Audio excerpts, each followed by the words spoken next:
c'est intéressant parce que nous, au départ, initialement, la plateforme, c'est une plateforme de médecine sexuelle et maintenant, voilà, on élargit les sujets. Euh, Quelles sont potentiellement les personnes qui sont à risque sur ces effets-là et quels sont les conseils qu'on peut donner si on commence à identifier ce type de trouble? Alors, déjà, on pense, et c'est toujours le problème de savoir quel est le vrai problème du médicament. C'est qu'il y a, a priori, plus de raisons chez des gens qui ont déjà des antécédents en fait, de troubles psychiatriques, psychiques, dépression ou de troubles sexuels. Donc, c'est probablement chez ces patients, il faudra vraiment se poser la question si on fait ce traitement-là ou pas.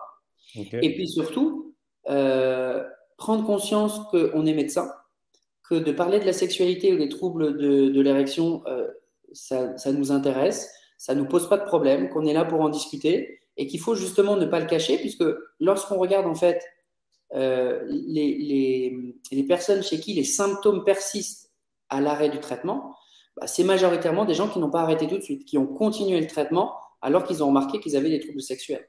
Quand on arrête le traitement très vite, on a quasiment un retour dans 100% des cas Ok. des troubles. Et donc c'est pour ça avec Charles, il y a une assistance qui va être mise en place pour essayer justement de dépister assez tôt les personnes peut-être à risque et de faire un suivi. Et ça, par exemple, c'est des choses qui, moi, par exemple, dans ma pratique au cabinet, je suis incapable de faire. Donc, c'est vraiment vous, c'est votre vraie valeur ajoutée, c'est de pouvoir, en tout cas, sur un problème qui peut poser problème, en tout cas dans notre consultation, d'avoir la valeur ajoutée vraiment du site dans la globalité avec le trouble sexuel d'un côté, avant ou pendant le traitement, d'en parler et de pouvoir réagir. Donc ça, pour moi, ça doit vraiment totalement rassurer les patients qui seraient intéressés par ce traitement-là. Ok, super intéressant, merci.